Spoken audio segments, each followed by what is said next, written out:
And welcome back to the channel. I'm Grant Butler, otherwise known as Butsy, and this is my Escort Mark III. It's based on an XR3i shell, but it is a full Series 1 RS Turbo replica. Everything from the engine, suspension, the proper shell parts, gutter rails, and you should be as a Series 1 replica on this one, other than, which is pretty obvious, the paint. Now, I fell in love with this car when I first saw it online. It was a friend that used to, well, an old friend that used to have this. And as soon as I saw it, I had to have it. I messaged him, told me it wasn't up for sale. But luckily enough, I was away on my honeymoon with my wife Suzanne, and I got a message on Facebook to say that the car was now available for sale. So the girl that had it decided that obviously she had it as a present from her ex, and decided time to sell up, needed the money, so I got first refusal. I really couldn't say no to it. You know, this is a car that I've genuinely always wanted to have as an Escort Mark III, and especially when I saw this one. This was right up my street. For anyone that knows me, the custom is the way forward. I love things that are completely different, unique, but not too in your face that it looks chavvy or cheap and nasty. This, to me, is bang on. So I paid for the car when I was still in my Sun Lounger in Gran Canaria.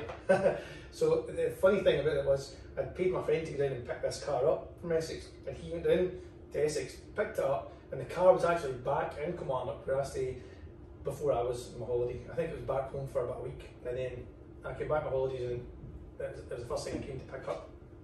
When I first got it, it had a set of TSW Evo R alloys on it. Now that's quite rare in old fuel, but they were buckled beyond belief. I mean, they were in some state.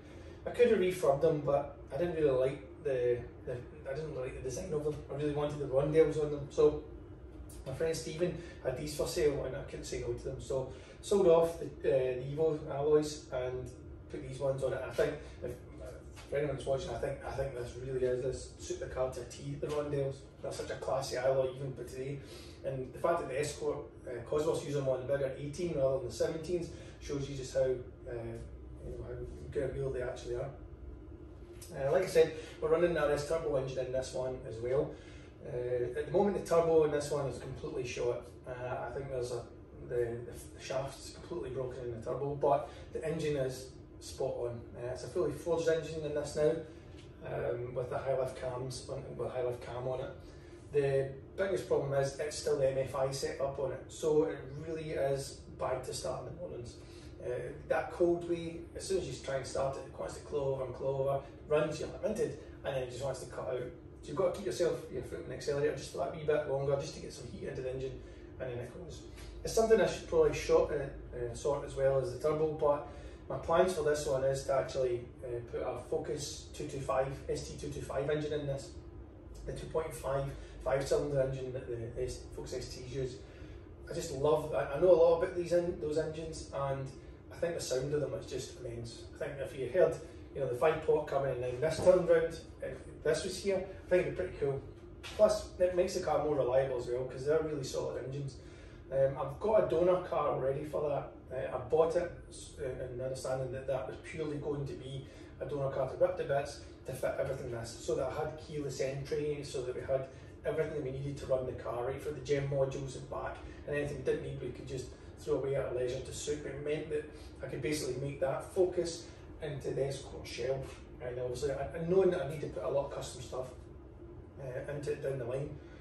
Finding someone to actually do that for me, and making all the swing arms that I'll need, and getting a frame that will sit into the point of here, because the Focus is actually 140mm overall wider on the track for the wheelbase. and I really don't want to pull out these arches and have, you know, the wheels sticking out too far. I like the look of it, I think it sits perfect as it is, so there's going to be a lot of custom fabrication going to be needed underneath this bonnet for me to get everything focused underneath this.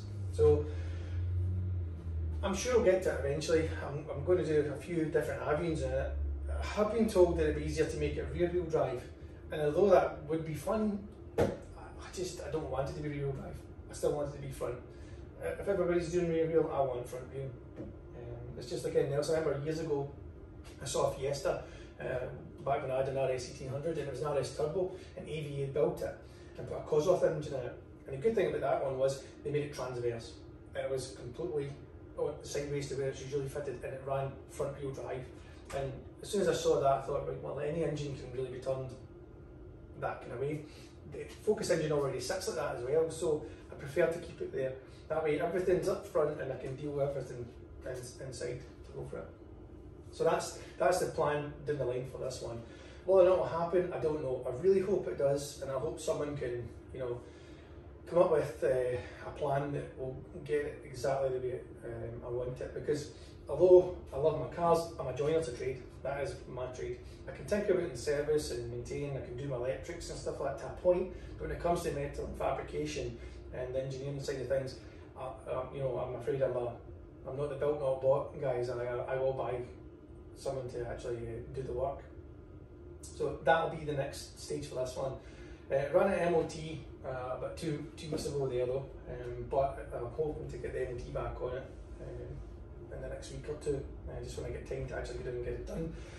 The car when I got it didn't have any MOT in it. I think it's the last MOT was in 1996 from what I remember of the paperwork, and since then it's pretty much sat in a shed and gone from garage to garage, and then it was neglected by its previous owner who let it just sit outside. So I got it on the pretense that I knew I'd have to do a wee bit of work on this car. So the car came up, it was back in 2016 I got this car, so I've not really done that much to it, although I've managed to get it running a bit better when it is. The electric's sorted out right from the back looms that's on the lights, which if anyone knows it, the Escorts, they're really, really bad for losing like us. The points of contact's corroded, and before you know it, you're signalling right, but you're braking, you're reversing, but you're putting on your hazards. So that's all been tidied up in the back there. Put in a brand new loom, and I've managed to source a set of back fixtures from a company called Norman Performance, who manufacture the back plates to completely change them from the usual, like it's a buzz bar rail that goes on them, and now it's back to just a normal bayonet fitting bulb. So that at least works, and I don't need to worry about lights flickering on and off.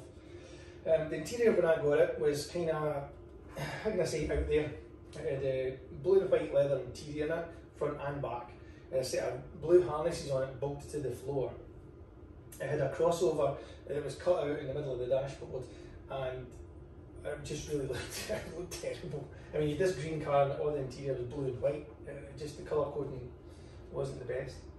So, on the inside of this, I stripped it all back out. I had to anyway because the loom on here wasn't very clever. I managed to source a second-hand loom off of eBay, and between the two looms I managed to make one good loom out the full thing, right from the fuse box and back. And while I had everything out, including the dashboard, I ran an extra cable so at a later date I can put a newer stereo into it, all my speakers, and basically make it a right good old school fun car to be inside. I've had everything inside the car flocked now. The dash is flocked, the top upper rails, the door cards front and back have been flocked, centre consoles and obviously the side rails and the bottom kick plates have all been done. The front seats have been, well, I sold the original front seats and I sourced a set of genuine black Recaros and made them, obviously got them retrimmed in a black Napa. Now they're perfect, they're absolutely pristine. I've kept covers on them when I've been working on the car, so they're pretty good. I bought leather door card covers off of eBay for this one with a green stitch through it. When I bought it, I thought it was just a matter of, it was, you know, made to shape, but it wasn't. It was literally just, there's your leather with stitching, deal with yourself. So although I've done front door cards, which you'll see in the video in a second or two, they're not the cleverest. I've done the back ones, but I'm not a trimmer. So the lucky thing is I've got my good friend Anthony, who is a trimmer. So dare say he'll get the rest of this car to do. He doesn't need to do front seats, which is good, but I've obviously got a full back interior that'll need to get done anyway because I haven't had the back bench done on this. It's still stripped out in the back at the moment. My plan, because obviously I want to try and run the fuel pumps and the cabling in there a bit tidier. The underside of the car is really well kept, believe it or not. It's probably a bit cleaner than the top side, if I'm honest. There's no rust in the car anywhere other than just at the front of the windscreen wipers. The boot, the looks, if you were looking at the video, you would probably see a bit of rust in the boot, but actually what that was one of my tools was left in the back and it just rusted and made a mark on in the boot. So as you can see, everything is a Series 1 RS Turbo on the car. We have even get the pop-out windows, which are really rare on these cars as well. So it's been obviously a custom that we used to get this on it. So the story behind this Escort was the must-have for me was when I was a young boy, my uncle Stuart, used to tell me about these a story about a magical Escort that lived in the moon.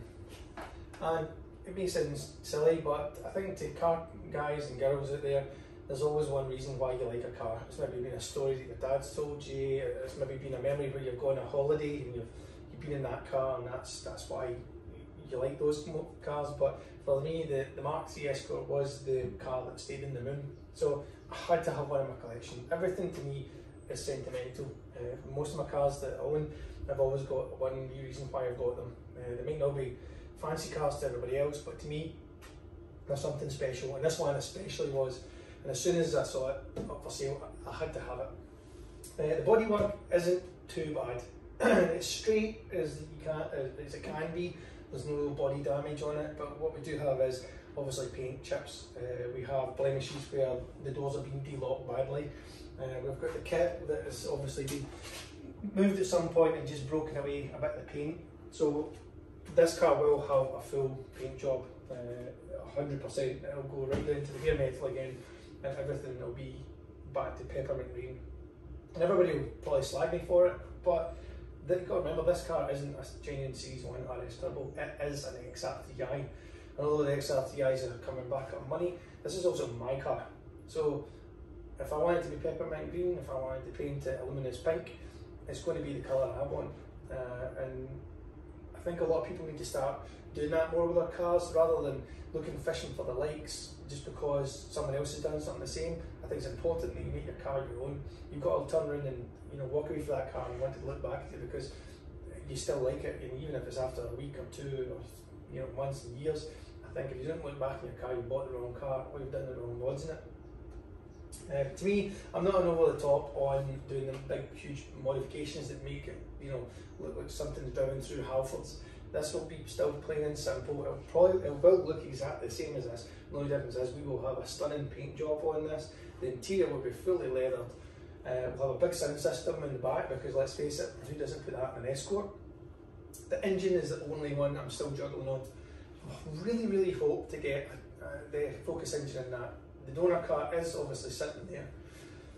It's just getting time and money to get everything sorted out, because it's not one of these jobs you can just go, right, it's going to cost £5 grand and that's it. It's going to be, here's the car, get it done and hit me with the bill later on. So it could be anything for £5 grand to 10 to even up in the 20s. I really don't know yet, but it's something I really want to build.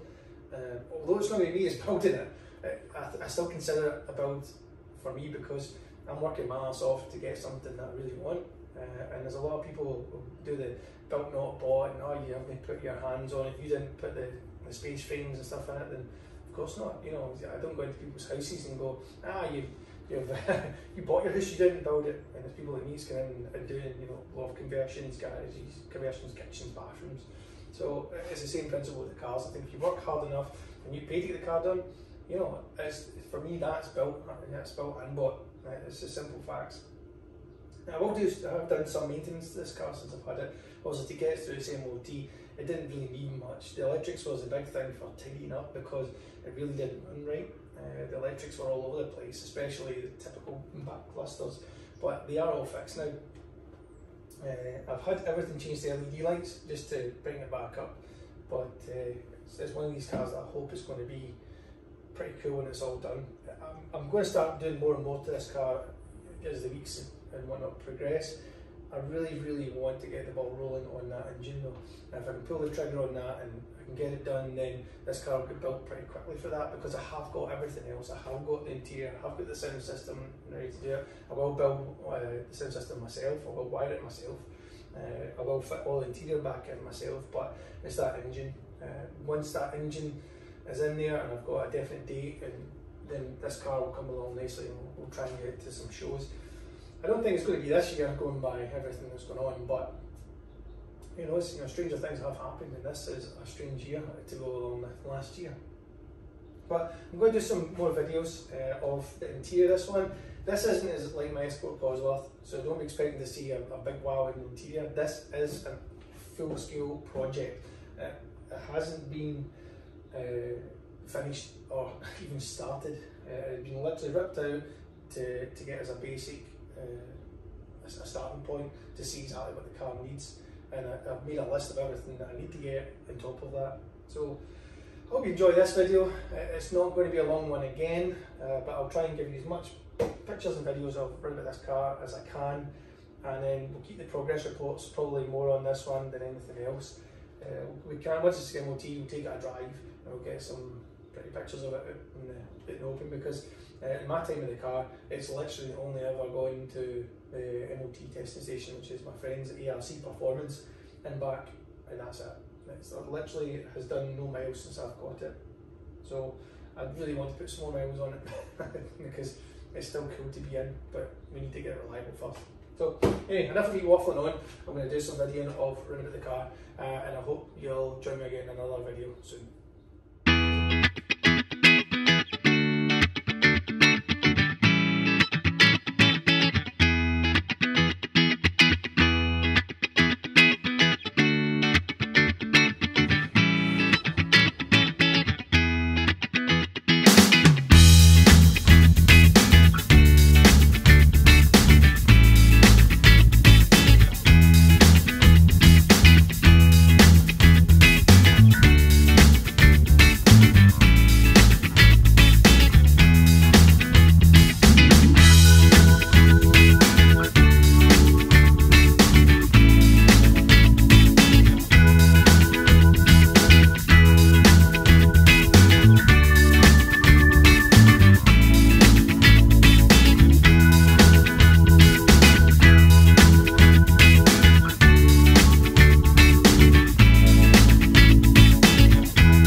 Well folks, that's it for this one. Thanks very much for taking the time to check out this video along with me and my Escort Mark III. If you like what you see and you want to see more, then by all means please hit that subscribe button. It'd mean the world to me. Thanks to everybody who follows and everybody who looks at all the videos. I really appreciate you taking the time to check everything out. If there's anything else that you'd like to know about the cars or myself, then by all means drop me a comment. You can either email me there or at YouTube, or you can catch me on my Instagram, and that's if you search for B11TSY. Thanks again to everybody for checking out this video, and I hope you enjoy it, but I also hope you join me for my next video, which hopefully should be of my wide arch Focus RS Mark II. So thanks again folks, and take it easy.